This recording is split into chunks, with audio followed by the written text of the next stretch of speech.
এখন দুটো বাচ্চা ছেলে, বুঝলেন, আমার দিকে ফেরেন, দুটো বাচ্চা ছেলে কমলা লেবু চুরি করেছে, দুজনা দু ব্যাগ।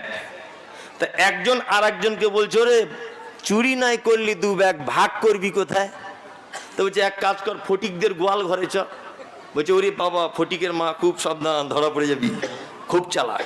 বলছি তাহলে এক কাজ কর, পল্টুদের বাড়িতে গেলে হয় না? বলছে ওরে বাবা, পল্টুর বাপ তো সাংঘাতিক লোক, ধরা পড়ে যাবি। বাচ্চা ছেলে দুজনা, ওই 5-7 বছর 8 বছর করে বয়স। একজন তখন বলছে এক কাজ কর, এক জায়গায় গেলে নিরাপদে ভাগ করা যাবে। তা বলছে কোথায়? বলছে কবরস্থানে চল। বলছি কেন? বলছে কবরস্থানে সব মরা মানুষ, আমাদের কেউ ধরতে পারবে না। বুদ্ধি দেখুন, বাচ্চা হলে কি হবে, এখনকার বাচ্চারা তো না এঁচড়ে পাকা বাচ্চা সব, বুঝলেন না?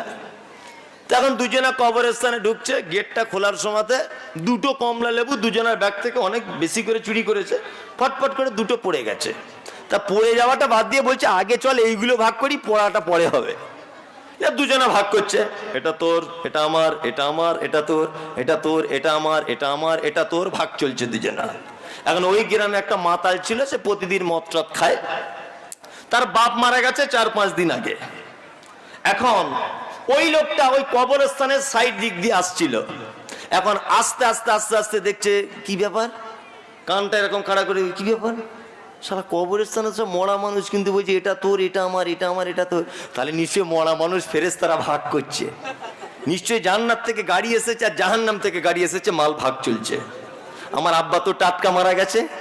এখন ও কি করেছে, সঙ্গে সঙ্গে, মাতাল হলে কি হবে, এমনিতে ঠিক আছে, ও সঙ্গে সঙ্গে ইমাম সাহেবকে গিয়ে বলছে হুজুর আপনার পায়ে ধরে বলছি।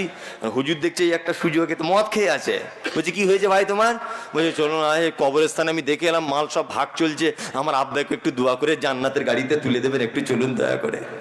আর ইমাম সাহেব দেখছে এটা তো মিছে কথা, ইমাম সাহেব তো বিশ্বাস করছে না, ভাবছে মাতাল। আর ইমাম সাহেব তখন চালাকি করে বলছে 500 টাকা দাও। আর ইমাম সাহেব বাইরে রাগ করিয়েন না, ওনার একটা সুযোগে থাকেন আর কি, যদি মাল কিছু হয় হালকা পাতলা। যাই হোক, ইমাম সাহেবদের হয়ে আমি পশ্চিমবাংলাতে অনেক লড়াই করেছি, এটা আপনারা দেখেছেন সোশ্যাল মিডিয়াতে। ইমাম সাহেব ভাই 500 টাকা নিয়েছে, আর ইমাম সাহেব খুব গোপ মোড়া দিচ্ছে, হাসছে যে আজকে ফাউদান মেরে দিয়েছি, এমনি গিয়ে একটু দোয়া করে দেবো। আর ইমাম সাহেব মাতালের সঙ্গে যাচ্ছে কবরস্থানের সাইডে, যখন গেছে ইমাম সাহেবও দেখতে পাচ্ছে যে সত্যি তো আওয়াজ আসছে জঙ্গলের ভিতর থেকে, এটা তোর, এটা আমার, এটা আমার, এটা তোর। সন্ধ্যা সন্ধ্যা হয় হয় ভাব। প্রথম মনে রাখবেন, গেটে কিন্তু দুটো কমলা লেবু পড়ে আছে ঢোকার সময়তে, বুঝলেন? আর ইমাম সাহেব কিন্তু হকচকিয়ে গেছে, শালা মাতাল হলে কি হবে, ঘটনা তো সত্যি। আর ইমাম সাহেব ভয়ে দোয়া করতে শুরু করে দিয়েছে, রব্বানা আতেনা ফিদ দুনিয়া, আল্লাহ যেমন হোক করে মাতালের বাপকে তুমি জান্নাতের গাড়িতে তুলে দাও না। আর মাতাল বলছে আমিন আমিন, খুব দোয়া করছে। এখন মাঝখান থেকে দুটো বাচ্চার মধ্যে একজন বলছে, গেটের মাল দুটোকে ধর, এবার গেটের মাল দুটোকে ধর। যেই বলেছে গেটের মাল দুটো, ইমাম সাহেব ব্যাপার বুঝতে পেরেছে, তাহলে এবার আমাদের দুজনের কথা বলছে। ও এখন দুয়া ফুয়া ছেড়ে দিয়ে জামা কাপড় গুটিয়ে ধানের জমি দিয়ে ছুটছে, বুঝলেন তো? মাতাল বলছে ভাই কি হলো? বলছে ভাই আসছি, তুই ওখানে দাঁড়া।